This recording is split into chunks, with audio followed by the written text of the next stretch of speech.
வணக்கம் நண்பர்களே. எனது பெயர் ஆ. சொர்ணராஜ். பிரிவு அலுவலர் ஓய்வு, தலைமைச் செயலகம். தமிழ்நாடு கவர்மெண்ட் சர்வீஸில் வேலை பார்த்துட்டு இருக்கக்கூடிய ஒரு கவர்மெண்ட் சர்வன்ட் ஏதோ ஒரு தப்பை பண்ணிட்டார். அது ஒரு பெரிய தப்பை பண்ணிட்டார் அப்படி வச்சுக்கலாம். இப்போ அதுக்காக அந்த மிஸ்காண்டக்டுக்காக அவர் மேலே கடுமையான குற்றச்சாட்டுகளை சுமத்தி ஒழுங்கு நடவடிக்கை எடுக்கணும் அப்படின்னு நிர்வாகம் முடிவு பண்ணிச்சுன்னு சொன்னால், அந்த ஒழுங்கு நடவடிக்கையை கண்டினியூ பண்ணணும். அதுக்காக அவரை தற்காலிக பணி நீக்கத்தில் வைக்க வேண்டியது அவசியம் அப்படின்னு நிர்வாகம் முடிவு பண்ணிச்சுன்னு சொன்னால், அவரை சஸ்பென்ஷனில் வச்சிருந்து அந்த ஒழுங்கு நடவடிக்கையை கண்டினியூ பண்ணுவாங்க. இது ஒன்று.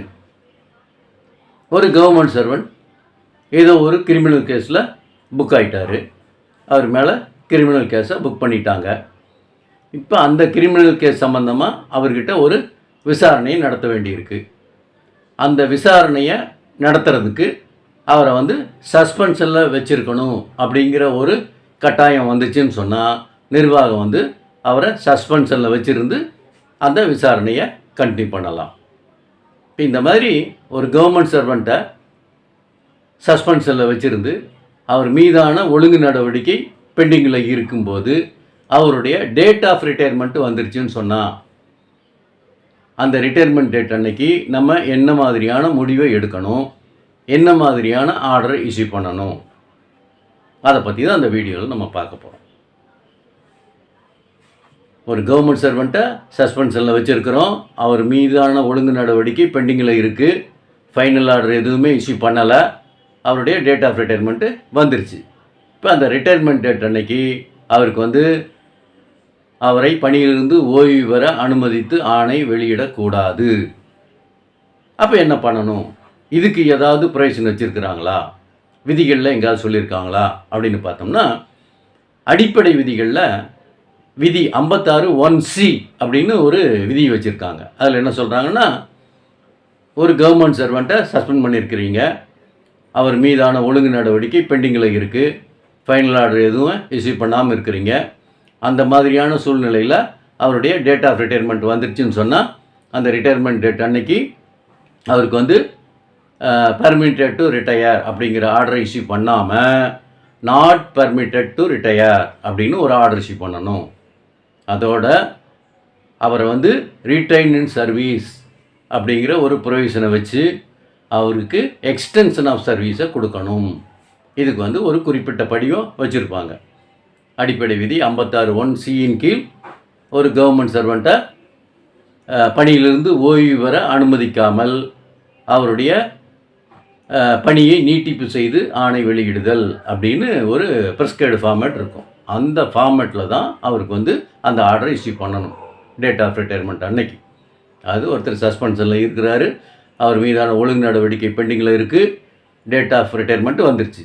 அந்த டேட் ஆஃப் ரிட்டையர்மெண்ட் அன்னைக்கு அவருக்கு அந்த ஆர்டர் கொடுக்கணும். அவருடைய சர்வீஸை எக்ஸ்டெண்ட் பண்ணி ஆர்டர் இஷ்யூ பண்ணி அவரை சர்வீஸில் ரீடைன் பண்ண மாதிரி ஒரு ஆர்டர் இஷ்யூ பண்ணணும். நாட் பர்மிட்டட் டு ரிட்டையர் அப்படிங்கிற வாசகம் அதில் இருக்கும். இப்போ இந்த ஆர்டர் கொடுத்தாச்சு அப்படின்னு சொன்னால், அந்த பணி ஓய்வு தேதிக்கு பின்னாடியும் அவர் மீதான அந்த ஒழுங்கு நடவடிக்கை கண்டினியூ ஆகும். அதில் ஃபைனல் ஆர்டர் ரிசீவ் பண்ண வரைக்கும் அவர் அந்த எக்ஸ்டென்ஷன் ஆஃப் சர்வீஸில் இருக்கிறதா கருதணும் அப்படிங்கிறது தான் அந்த விதி 56(1)C சொல்லியிருப்பாங்க. சரி, இப்போ இதை ஏன் நம்ம இந்த இடத்துல சொல்கிறோம் அப்படின்னா, இந்த 56(1)C அப்படிங்கிற அந்த அடிப்படை விதியில் இருக்கக்கூடிய அந்த விதி 56(1)C டெலீட் பண்ணி இப்போ சமீபத்தில் HRM டிபார்ட்மெண்ட் ஒரு ஆர்டர் இஷ்யூ பண்ணியிருப்பாங்க. GOMS number 47 HRM department dated 29/8/2025 அப்படிங்கிற அந்த ஜிஓ இஷ்யூ பண்ணியிருப்பாங்க. அந்த ஜிஓவை பல வாட்ஸ்அப்பில் பல வீடியோக்கள்லாம் என்ன ஒரு கேப்ஷனில் போட்டிருப்பாங்கன்னா, பணி ஓய்வு பெறும் நாளில் அரசு ஊழியரை தற்காலிக பணி நீக்கம் செய்யக்கூடாது, தமிழக அரசு ஆணை பிறப்பித்தது அப்படின்னு ஒரு கேப்ஷனை போட்டு அந்த ஜிஓவை அப்லோட் பண்ணியிருப்பாங்க. பட் ஆக்சுவலாக அந்த ஜிஓவில் அந்த மாதிரியான வாசகமே இருக்காது. அதனுடைய மறைபொருள் என்ன அப்படின்னு பார்த்தோம்னா, 1979 பல ஜிஓவை இஷ்யூ பண்ணியிருப்பாங்க. அதாவது இந்த கருத்தை மையப்படுத்தி பல ஜிஓ இஷ்யூ பண்ணியிருப்பாங்க. அதில் என்ன சொல்லியிருப்பாங்கன்னா, ரிட்டையர்மெண்ட் டேட் அன்னைக்கு ஒரு கவர்மெண்ட் சர்வெண்ட்டை வந்து நீங்கள் சஸ்பென்ஷனில் வச்சுருக்கக்கூடாது அப்படிங்கிறது தான் அதனுடைய அர்த்தம். ஆனால் அதனுடைய மறைபொருள் என்ன அப்படின்னு பார்த்தோம்னா, ஒரு கவர்மெண்ட் சர்வெண்ட் மேலே ஒரு ஒழுங்கு நடவடிக்கை எடுத்திருக்கிறீங்க. ஒரு 2 வருஷத்துக்கு 3 வருஷத்துக்கு முன்னாடி அவர் மீதான ஒழுங்கு நடவடிக்கை பெண்டிங்கில் இருந்திருக்கும். அதை வந்து 2 வருஷம் 3 வருஷமாக அதில் ஃபைனல் ஆர்டர் ரிசீவ் பண்ணாமல் அவருடைய டேட் ஆஃப் ரிட்டையர்மெண்ட் வரைக்கும் வந்திருந்து அவர் மேலே ஒழுங்கு நடவடிக்கை பெண்டிங் இருக்குது அப்படிங்கிறத காரணம் காட்டி அவருடைய சஸ்பென்ஷனை நீங்கள் ரிட்டைர்மெண்ட் டேட் வரைக்கும் இழுத்துக்கிட்டு வராதீங்க அப்படிங்கிறது தான் அதனுடைய மறைபொருள். அப்போ என்ன சொல்கிறாங்க, ஒருத்தர் மேலே ஒரு ஒழுங்கு நடவடிக்கை எடுக்கிறீங்க அப்படின்னு சொன்னால் அதில் வந்து எவ்வளோ விரைவாக முடியுமோ அவ்வளோ விரைவாக அதில் வந்து அந்த ப்ரொசீஜரையெல்லாம் ஃபாலோ பண்ணி அவருடைய ரிட்டைர்மெண்ட் டேட்டுக்கு முன்னாடியே ஃபைனல் ஆர்டரை இஷ்யூ பண்ணிடுங்க அப்படின்னு தான் பல்வேறு ஜிஓவில் சொல்லியிருந்திருப்பாங்க. அந்த ஜிஓவில் சொன்னதை எல்லாம் சேர்த்து தான் இந்த ஜிஓவில் சொல்லியிருப்பாங்க. GOMS number 47 HRM department dated 29/8/2025.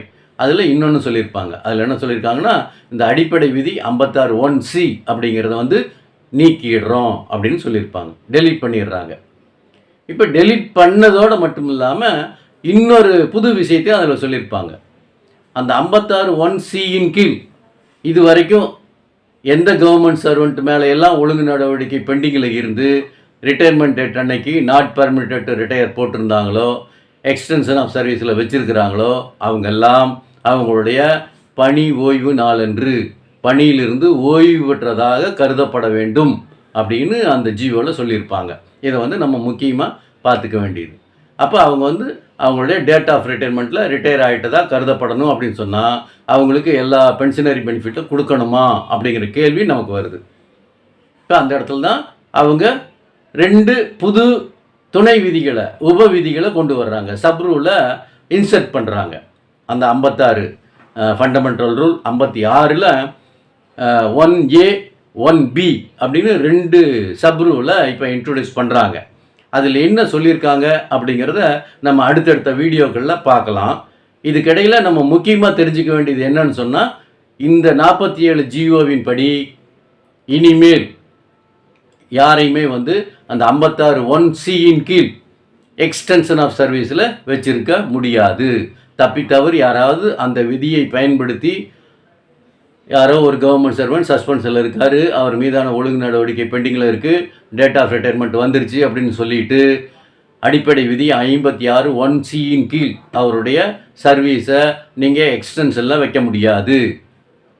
அவரை நாட் பர்மிட்டட் ரிட்டையர் போட முடியாது. ஏன்னு சொன்னால் 56(1)C அப்படிங்கிற அந்த விதியை வந்து டெலீட் பண்ணிட்டாங்க. இதை வந்து நம்ம முக்கியமாக தெரிஞ்சுக்கணும். அதே மாதிரி அந்த அடிப்படை விதி 56(1)A 56(1)Bயில் என்ன சொல்லியிருக்கு அப்படிங்கிறத நம்ம அடுத்தடுத்த வீடியோவில் பார்க்கலாம். நன்றி, வணக்கம்.